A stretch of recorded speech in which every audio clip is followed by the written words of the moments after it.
그런 시간을 좀 가져볼까요? 우리 함께 우리 앞뒤 좌우 옆에 계신 분들하고 손도 잡으시고요. 좀 안아도 주시고요. 자, 우리 축복하겠습니다. 주님 부활하셨습니다. 주님 부활하셨습니다. 환영합니다. 사랑합니다. 축복합니다.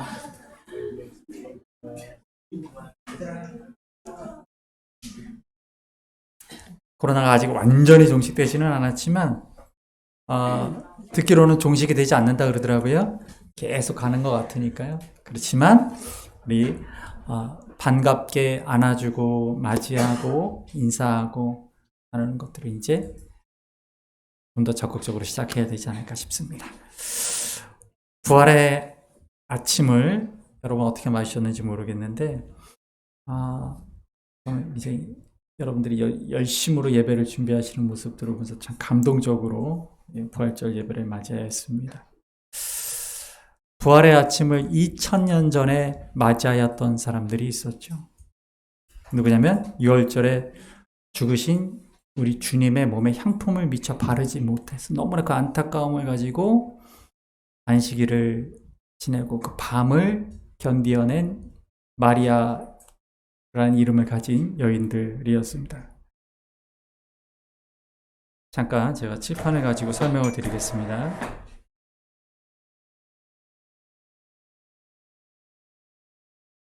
절기 말씀을 쭉 드렸었는데요. 절기가 총 7대 절기를 말씀드리자면 첫 번째가 뭐였죠? 네, 6월절이 있었습니다. 6월절이 있었죠.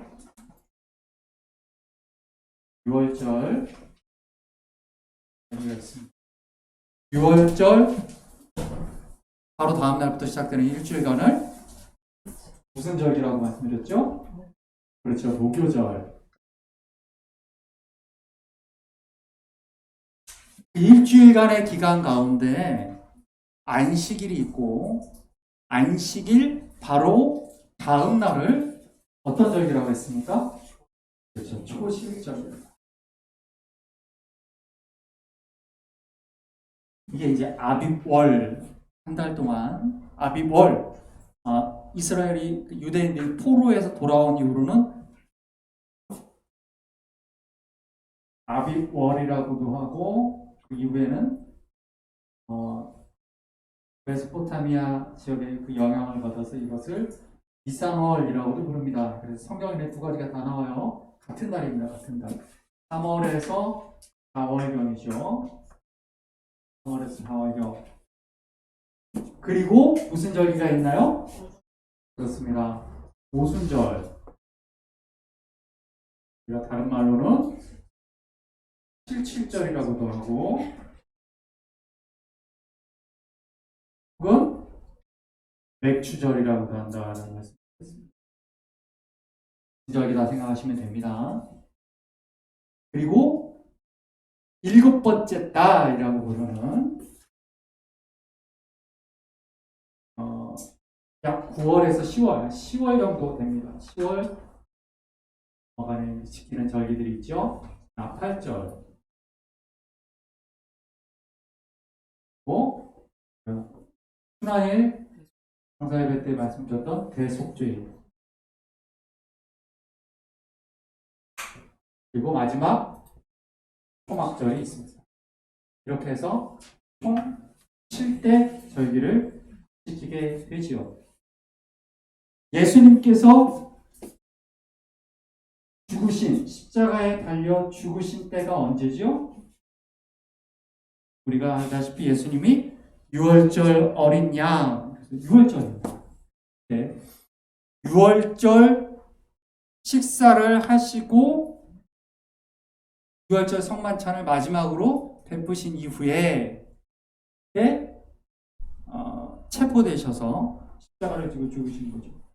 그때가 금요일이었습니다. 금요일이었고요.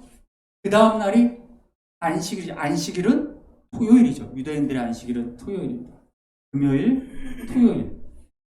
금요일에 예수님께서 십자가에서 죽으신 날이 몇 시입니까? 시간적으로는 제9시가 오후 3시죠. 오후 3시인데 유대인들의 하루의 시작은 오후 5시부터입니다. 오후 5시에 하루가 시작이 돼요. 그렇기 때문에 주님이 죽으신 이후에 무덤으로 옮기고 몸에 상품을 발랐어야 돼요. 그런데 안식일이 바로 시작됐단 말이에요. 안식일에 일을 할 수가 있어요? 없죠. 그래서 주님의 몸에 상품을 바르지 못한 거죠. 그래서 안식일을 그 토요일 하루를 다 꼬박 기다리는 겁니다. 그리고 그 밤이 지나고 안식일 다음 날, 안식일 다음 날이 무슨 날이죠? 초실절이죠. 바로 6월절에서 안식일이 지난 다음 날인 초실절에 동이 트자마자, 왜냐하면 껌껌하면 아무것도 안 보이니까, 이미 초실절은 그 전날 저녁부터 시작이 되었지만 그때 뭐 전기가 있던 때가 아니니까요. 새벽이 막 밝아올 때 들고 간 거죠. 여기서 오해 하나. 여자들은 그렇게 주님을 끝까지 사랑하고 용기가 있어서 주님의 무덤에 갔는데 남자 제자들은 용기가 없어가지고 겁쟁이들이라 뚝배기도 보이지 않았다라는 그런 오해가 있어요. 근데 유대 전통은 우리나라 조선시대랑 비슷해서 남자 일, 여자 일이 구분되어 있습니다. 남자들의 일은 시체를 무덤에 옮겨놓는 것까지. 그리고 나머지는, 그리고 이제 시체를 옮기고 그 이후에 그 몸에 폼을 바르는 건 여자 일이에요. 분리가 됩니다. 그러니까 많은 남자분들이 이 말씀을 읽으면서 남자들이 비겁하게 다 도망갔다 막 이러는데 다 도망가지 않았습니다. 우리 요한복음 보시면 십자가 아래 예수님의 제자 사도 요한이 예수님의 어머니 마리아와 함께 있었죠. 다 도망간 건 아닙니다. 도망가지 않았던 이들이 예수님을 무덤까지 모셨겠죠. 그래서 이 초실절 아침 새벽에 동틀 때 달려간 겁니다. 근데 초실절은 어떤 절기라고 제가 말씀드렸죠? 초실절은 첫 번째 열매를 거둔다. 이때가 뭐냐면 보리 추수가 시작되는 때입니다. 보리의 첫 이삭을 보통 6월절에 보리밭에 들어가서 단을 묶어요. 단을 묶어놓고 안식일이 지난 다음에 초실절이 오면 그때 그 단을 뵭니다. 베어서 첫 이삭을 성전에 바치는 것이죠. 하나님께 제사를 올려드린다. 그게 초실절이에요. 그래서 그때부터, 그러니까 첫 이삭이 맺힌 단을 잘랐다라는 것은 무슨 얘기냐면 모든 밭에 이삭이 다 연글었다는 얘기는 아니에요. 그러니까 이때부터 시작이다라는 말씀이죠. 추수가 시작된다. 추수의 시작은 언제 끝나느냐? 이때 끝납니다. 초막절의 다른 이름이 뭐라고 말씀드렸습니까? 수장절. 이게 무슨 뜻이라고 말씀드렸죠? 거두어서 저장한다. 창고에 들인다. 이 소리입니다. 그래서 보리를 거두기 시작해서 밀을 거두고 포도, 올리브, 무화과, 대추야자 이런 석류 이렇게 해서 5개의 과실까지 다른 모든 작물들을 다 거두는 것이 끝나는 게 언제냐? 이때입니다. 이때 딱 끝나요. 마지막이죠. 그러니까 이때 시작한 추수가 여기까지 모든 추수의 과정이 잘 되게 해주십시오 라고 드리는 제사가 바로 초실절 제사예요. 그러니까 굉장히 중요하겠죠. 초실절에는 그 단을 히브리어로 오메르라고 하는데 장자라는 뜻이기도 합니다. 첫 번째 예물이라는 뜻이겠죠. 장자라는 의미에서 6월절하고 또 연관이 됩니다. 그러니까 초실절 날은 뭐 하는 날이냐면 이때 이 초실절 아침에 뭐 하는 거냐면 6월절 때 단을 다 묶어놓고 기다리다가 초실절 아침에 사람들이 다 자기 밭으로 가요. 그래서 초실절 축제를 드리는 겁니다. 그러니까 추수의 축제가 우리나라는 추석 때 한 번 있지만 우리나라는 한가위 우리 추석이 딱 한 번 있죠. 그런데 이스라엘은 초실절도 있고 오순절도 있고 초막절도 있는 거예요. 추수의 축제죠. 그래서 사람들은 자기 밭으로 달려가서 초실절 축제를 하고 있었을 때입니다. 그런데 그때 사람들이 밭으로 달려갈 때 언덕으로 향해 가던 사람들이 있었죠. 누구냐면 그렇죠. 마리아들이라고 불리는 여인들입니다. 복음서마다 이름들이 조금씩 달라요. 그래서 정확하게 말할 수는 없지만 여인들입니다. 그들이 주님을 만나러 달려갔죠. 굉장히 재밌는 것은 초실절 첫 단을 드리는 것은 어디냐면 제일 먼저 보리가 맺히는 곳이 어디냐면 이스라엘에 이렇게 있으면 이게 갈릴리 호수입니다. 갈릴리 호수에서 쭉 요단강이 내려와서 사해까지 오는데 이 갈릴리 흔히 게네사렛 호수라고도 불리고 갈릴리 바다라고도 불리죠. 성경에 큰 물을 바다라고 표현을 해요. 이 주변에 여기 고라신이라는 마을이 있는데 여기가 제일 먼저 우리가 예루살렘이 여기 있죠. 여러분들 굉장히 재미있는 성경에 보면 굉장히 그 방향에 얽힌 재미있는 이야기들이 많이 있는데 찬양 중에 이런 찬양이 있습니다. 저 북방에 있는 큰 왕의 성일세 싱 할렐루야. 그 성이 어디 무슨 성 얘기하는 거예요? 예루살렘이죠. 여러분 예루살렘이 여기 있단 말이에요. 베들레헴 여기 있고 이게 북방입니까? 아니죠. 이게 이스라엘이라고 치면 마치 우리나라 지도 가운데 서울 같은 위치란 말이에요. 예루살렘이. 근데 왜 예루살렘을 북방이라고 표현했을까요? 성경에서. 그것은 북방이 가장 열매가 먼저 맺히고 가장 실하게 맺히는 곳이에요. 여러분 생각해 보세요. 해가 동쪽에서 떠서 남쪽으로 해서 서쪽으로 지죠. 그래서 여러분 시편 42편에 목마른 사슴 시냇물을 찾아 헤매이듯이 이게 무슨 얘기인지 아세요? 사슴이 왜 시냇물을 찾아 헤매입니까? 맨날 가는 시냇물인데 대천천이 어디 가나요? 이상하죠? 이스라엘에겐 이상하지 않아요. 왜요? 건기가 온다고 말씀드렸잖아요. 이때부터 건기입니다. 건기가 되면 물이 없어지기 시작합니다. 없어지기 시작하고 내가 분명히 어제는 물을 마셨는데 오늘 가보면 물이 없어요. 그러니까 시편 42편에 내 영혼이 주를 찾기에 갈급하다. 이 얘기 무슨 이야기냐면 그 사슴이 물을 못 찾으면 죽거든요. 그 얘기를 하고 있는 거예요. 그러니까 막 미친 듯이 목숨을 걸고 물을 찾아다니죠. 우리가 하나님을 그렇게 찾아야 된다는 얘기예요.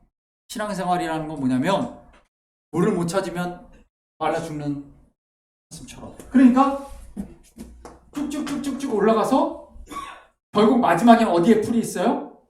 북쪽에 풀이 있는 거예요. 그러니까 우리가 요셉 이야기를 보면 이 헤브론, 이 브엘세바 쪽에 있었던 그 야곱의 일가에서 어디까지 가냐면 여기 세겜까지 양을 몰고 간단 말이에요. 여기에서. 왜? 풀이 점점 없어져서 물과 풀이 없어지니까 북쪽까지 가는 거죠. 그래서 성경에서 북쪽은 어떤 의미냐? 물과 푸른 초장이 있는 곳이에요. 쉴만한 물가가 있는 곳. 예루살렘은 어떤 곳이에요? 예루살렘은 푸른 초장과 쉴만한 물가가 있는 데가 아니죠. 근데 왜 그렇게 표현해요? 예루살렘에 뭐가 있었기 때문에? 성전이 있었기 때문에. 성도들이 예배에 나와 하나님께 예배하는 것은 바로 영적인 푸른 초장과 쉴만한 물가가 주님의 집에 있기 때문입니다. 그래서 시온산을, 그래서 예루살렘 성전을 북방에 있다, 이렇게 표현하는 것이죠. 그래서 첫 제사, 초실절 첫 제물이 하나님께 드려지는 곳 역시, 첫 단이 베어지는 곳 역시 이다라는 겁니다. 그러니까 초실절은 그런 의미가 있죠. 그런데 초실절 제사가 그래서 갖고 있는 가장 중요한 상징이 있습니다. 그게 뭐냐면 기대입니다. 기대. 어떤 기대인가요? 이 첫 단이 맺혀진 것처럼 앞으로 모든 열매들이 풍성한 수확을 거두기를 기대하는 마음으로 하나님께 드려지는 것이죠. 여러분, 예수 그리스도께서 잠자는 자들의 첫 열매가 되셨다, 초실이 되셨다라는 사도 바울의 고린도서 15장의 말씀은 무슨 뜻이냐면, 주님이 부활의 첫 열매가 되셨다라는 것은, 그럼 나머지 열매는 뭡니까? 우리죠. 우리는 언제 부활합니까? 성경에 우리의 부활이 언제 있다고 말합니까? 그렇죠. 주님 오시는 날. 여러분, 성경에서 그래서 주님이 다시 오시는 날을 무엇으로 표현하냐면 추수로 표현합니다. 추수 때 알곡과 가라지를 거두신다, 이렇게 표현하죠. 마지막 농사가 다 끝나는 이때를 얘기하는 겁니다. 초막절을 항상 주님의 재림과 종말로 연결합니다. 이때 우리의 부활이 있는 거예요. 우리의 부활은 여기 있는 거예요. 주님의 부활로부터 우리의 부활까지 라는 것이죠. 초실절 사건이 우리에게 보여주는 가장 중요한 의미는 바로 그래서 이 기대라는 부분입니다. 제가 3주 전에 여러분과 함께 예배에 대한 말씀 나누면서 40에 대한 이야기를 하면서 숫자 이야기를 말씀드린 적이 있는데, 예수님이 유월절에 죽으셨습니다. 유월절에 죽으셨죠? 며칠 후에 부활하셨습니까? 며칠 후에 부활하셨죠? 3일 만에 부활하셨다. 그렇죠. 3이라는 게 무슨 숫자라고 말씀드렸습니까? 하늘의 수죠. 이스라엘 백성들이 출애굽해서 시내산에 왔을 때 하나님께서 이스라엘 백성들에게 며칠간 준비하라고 그러시냐면 3일입니다. 3일째에 하나님이 나타나시죠. 3일은 하나님이 나타나시는 날이에요. 하나님의 영광이 드러나는 날이 3일이에요. 3일째 하나님이라고 말합니다. 바로 3은 하나님이죠. 그래서 3일, 초실절까지 3일입니다. 부활이 있었습니다. 그리고 오늘 본문 말씀 보니까 제자들과 며칠간 함께 계셨다? 40일. 40이라는 숫자가 어떤 의미인가에 대해서 그때 말씀드렸었습니다. 40일은 꽉 찬 수예요. 꽉 찬 수. 여러분, 예수님이 40일간 금식기도 하셨으니까 나도 예수님을 본받아 40일 금식기도를 하겠다고 하시면 안 됩니다. 그런 의미가 아니에요. 40일이라는 게. 노아의 홍수에 비가 며칠 오죠? 윤진아, 며칠 내리지 비가? 그렇지, 40일. 그 계산하는 사람들이 있어요. 40일간 비가 내려서 세계가 다 잠기려면 하루에 몇 리터가 내려야 되지? 계산할 필요가 있습니까? 없습니까? 없어요. 40이라는 소리는 그게 아니에요. 충분히 왔다, 이 소리예요. 40이라는 의미가 갖고 있는 게 그겁니다. 예수님이 40일간 제자들과 함께 있었다, 이 소리가 뭐예요? 충분히 제자들과 함께 계셨다라는 얘기죠. 자, 그러면 예수님이 승천하신 후에 40일째 승천하셨어요. 그리고 오순절 성령 강림 사건이 일어났습니다. 그렇죠? 오순절 성령 강림 사건, 오순절에 일어났어요. 오순절은 며칠이에요? 6월절로부터 50일 뒤죠. 그러면 자, 승효야, 어려운 수학이야. 50에서 43을 빼면 몇이 남지? 그래, 7이 남지. 마가의 다락방에 모여서 며칠 기도했느냐? 7일 기도했지. 오순절 성령 강림사. 그러면서 어떻게 됐습니까? 교회가 세워졌죠. 자, 여러분 7이라는 숫자에 대해서 제가 2주 전에 말씀을 드린 적이 있습니다. 7이 뭐죠? 그렇죠. 약속, 그리고 맹세의 숫자이기도 하고 예배의 숫자이기도 하고, 우리가 7일마다 이 자리에 모여서 하나님과 약속을 지키기 위해 예배를 드리는, 선혜야, 예배라는 건 하나님과 약속을 지키는 거야. 하나님과 7일마다 만나기로 한 약속을 지키는 것이지. 7은 바로 그 약속의 숫자예요. 그리고 하나님이 우리에게 약속하신 것, 하나님이 선혜에게 약속하신 것, 우리 선혜의 삶 가운데 복을 내리시고 선혜가 어디를 가든지 동행하시고 지키시고 보호하시고 함께 하신다는 그 약속을 지키신다. 내가 약속을 지킴, 나도 너에게 약속한 모든 걸 지키겠다. 그 약속이 있어요. 그래서 7일은 바로 교회의 숫자이기도 하다라는 것입니다. 여러분, 성경을 읽을 때 많은 분들이 성경을 사서삼경처럼 읽습니다. 교훈을 찾습니다. 이렇게 해라, 저렇게 해라. 그렇게 성경을 보는 경우가 많습니다. 성경은 그렇게 읽는 것이 아닙니다. 성경은 영적인 원리로 쓰여진 책입니다. 하나님의 신비가 있는 책입니다. 성경을 읽으면서 하나님께서 나에게 주시는, 내가 깨달아야 할 것들을 바라보는 영적인 눈이 열려야 됩니다. 이 숫자는 그냥 단지 하나의 숫자의 나열에 있지 않아요. 이것은 우리가 알아야 될 놀라운 비밀을 우리에게 보여주고 있는 것입니다. 자, 오늘 이 시간에 잠깐 사진들을 좀 몇 장 볼 건데요. 사진을 좀 보여주십시오.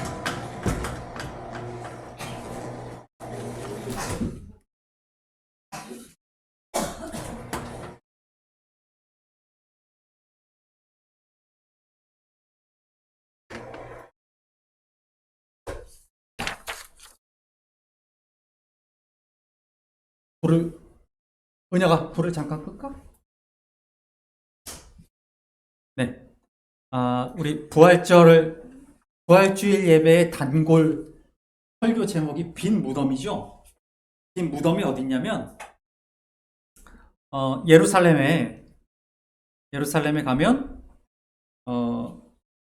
성묘교회라고 있습니다. 성묘교회. 비아돌로로사 예수님의 십자가의 길 끝에 있어요. 골고다 언덕에 세워진 게 성묘교회입니다. 성묘교회 혹은 예수님의 무덤 성당이라고도 불리는데요. 이 성묘교회 접니다. 네. 제가 예전에 한 10년 전에 간 건데, 성묘교회는 옛날에 원래는 저기에 로마 황제가 아프로디테 신전을 지었고, 거기에 로마의 기독교를 공인했던 325년, 314년, 325년 로마의 기독교를 공인했던 콘스탄티누스 황제가 처음으로 여기다가 교회를 짓게 되죠. 그 어머니 헬레나가 교회를 짓게 됐는데, 그것이 나중에 이슬람에 의해서 파괴되고, 나중에 또 십자군이 또 재건하고, 계속 반복돼서 무너지고 재건하고 무너지고 재건하고 반복해서 지금 남아있는 건물이죠. 성묘교회입니다. 지금 이제 6개 기독교 종교, 로마 가톨릭이라든가 아르메니아 정교회, 콥트 정교회, 이런 많은 그리스 정교회, 이런 세계 기독교의 가장 큰 6대 종파가, 6개 종파가 공동 관리하는 곳입니다. 여기에 들어가 보시면, 네, 다음 사진 보여주십시오. 여기 이건 뭐냐면 예수님을 십자가에서 내려서 눕혀놨다라고 하는 돌판이죠. 그런 전설이 있는 그런 입니다. 사람들이 가면 한 번씩 만져봅니다. 그 다음 보여주십시오. 이게 이제 빈 무덤이죠. 예수님의 무덤이라는 곳에 이렇게 만들어 놓은 겁니다. 씌워 놓은 거죠. 굉장히 화려하게 장식을 해놓고, 이게 예수님 무덤이다. 그 옆에 가면 또 이게 예수님 무덤이다.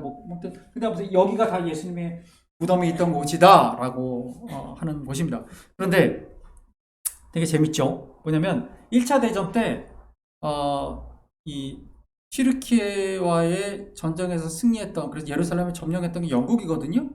근데 제국주의 시절 그 잘 나가던 영국이 여기 이 영국의 국교가 성공했잖아요.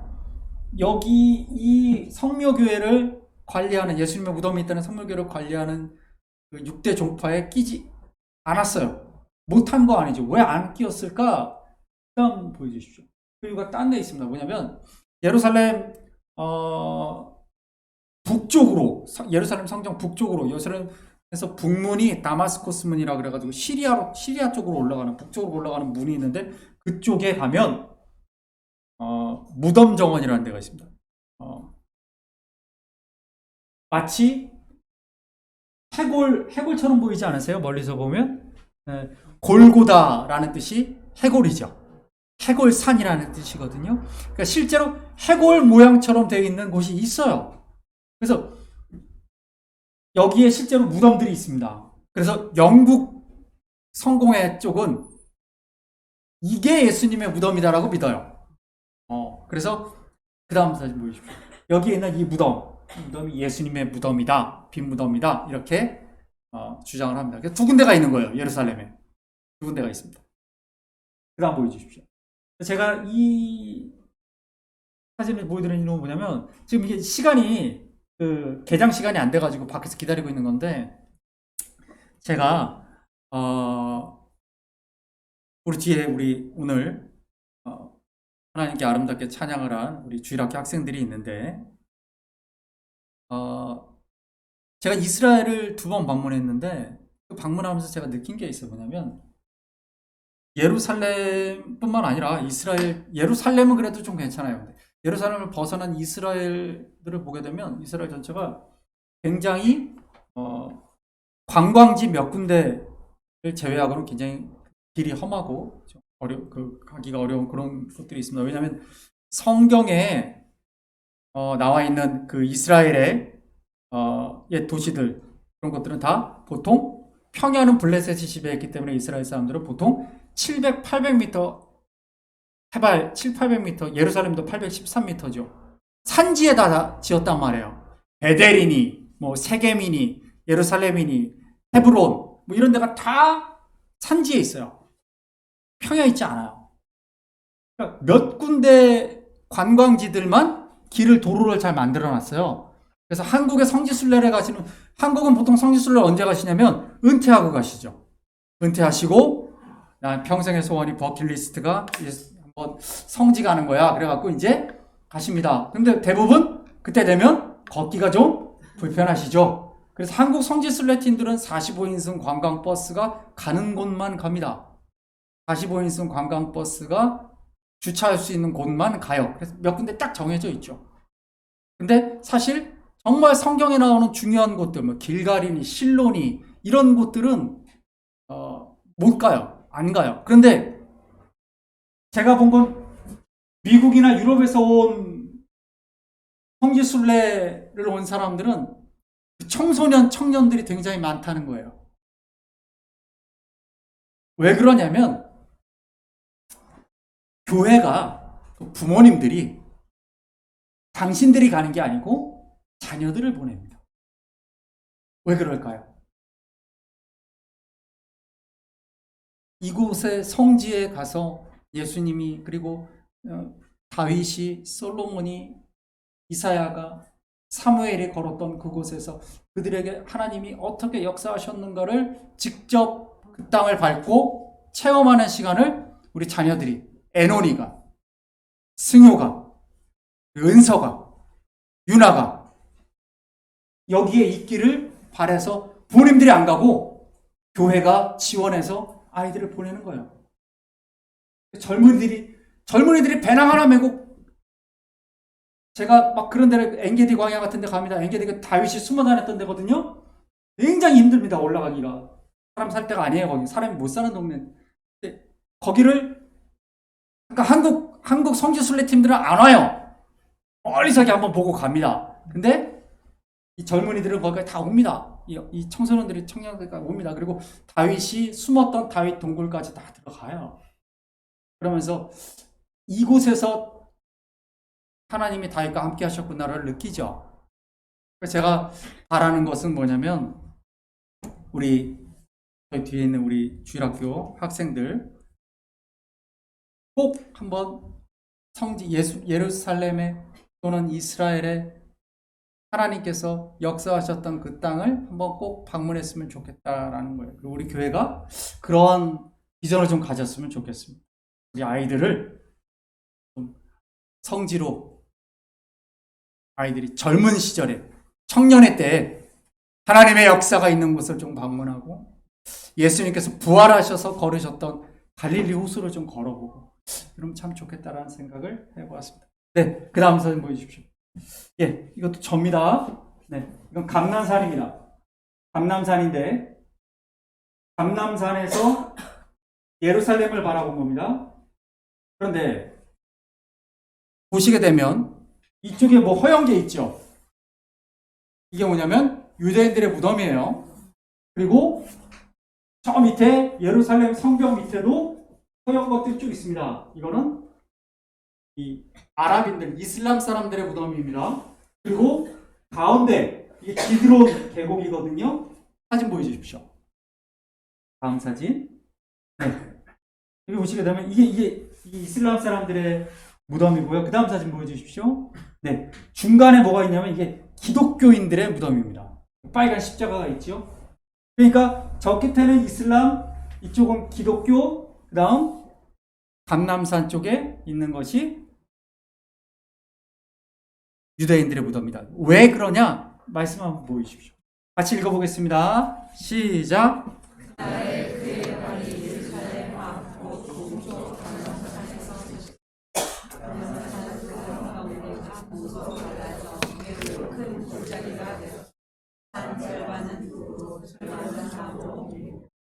네, 이 말씀은 스가랴 14장 말씀인데 뭐냐면 주님이 다시 오시는 날 어디로 오시느냐? 감람산 쪽에 오시는 거예요. 감람산 동쪽으로.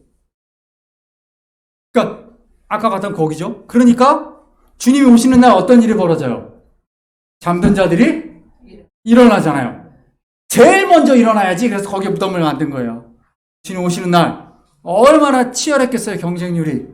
그렇죠? 거기다 무덤을 만들었어요. 네.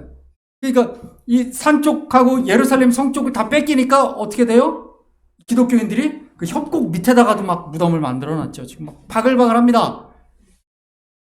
그런데 이 믿음이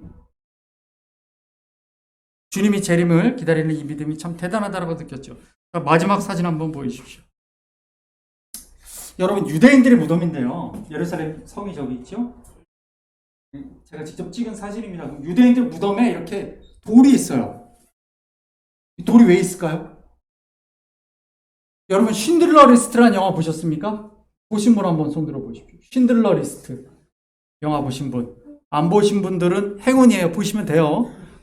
영화 보시면 제일 마지막에 다큐멘터리로 쉰들러에 의해서 살아났던 사람들의 후손과 그때 생존자들이 쉰들러의 묘에 가서 돌을 올려놓는 장면이 나옵니다. 왜 올려놓을까요? 말씀을 보시겠습니다. 네, 한번 읽어볼까요? 시작. 그런즉 너는 알라 오직 내 하나님 여호와는 하나님이시요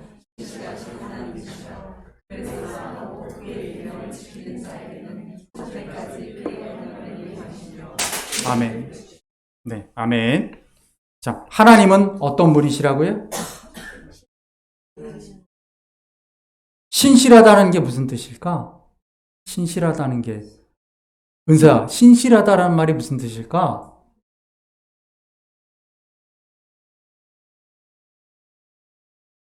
신실하다는 것은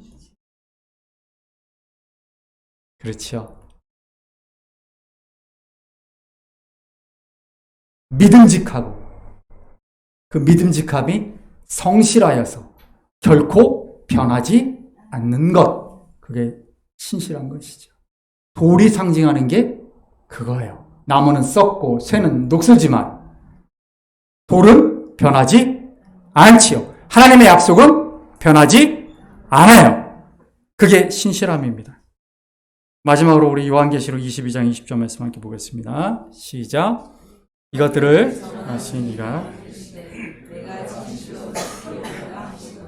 아멘. 주 예수여 오시옵소서. 아멘. 자, 초실절에 처음으로 돌아가세요. 초실절에 가장 중요한 의미가 뭐라고 말씀드렸습니까? 기대죠.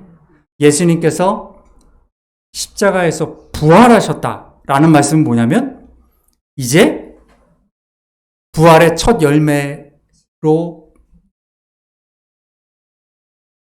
후에 거둘 부활의 나머지 열매들을 기대하시는 거예요. 그래서 오늘 우리가 사도행전의 말씀을 본 것처럼 우리 교회의 역할은 무엇이냐면 바로 그 하나님의 약속을 기억하면서 다시 오실 주님의 날에 어떤 열매로? 은혁이는 어떤 열매로? 알곡과 가라지 중에 알곡으로 하나님 앞에 서야겠지. 그렇지. 우리가 부활을 맞이하는 것은 바로 그러한 마음이에요. 그리고 주님 왜 부활하셨는가? 아까 보셨지만 교회를 세우기 위함입니다. 그리고 우리 교회에 사명을 주셨어요. 어떤 사명? 열매들을 거두어라 라는 사명을 주셨습니다. 주님이 다시 오실 때까지 우리에게 주어진 귀한 사명인 줄 믿습니다. 주원교회에 맡기신 사명, 나에게 맡기신 사명입니다. 부활은 한 번으로 끝난 게 아니라 나의 부활까지 우리가 달려가야 합니다. 주님이 우리에게 약속하셨던 다시 오시는 그날까지 우리가 그 길을 가기를 원합니다. 그리고 무엇보다도 우리 사랑하는 다음 세대 우리 자녀들이 바로 그런 부활의 신앙을 가지고 다시 오실 주님을 기다리는 그런 믿음의 자녀들이 되기를 간절히 소망합니다. 이제 우리 함께 찬양할 건데요. 주님 다시 오실 때까지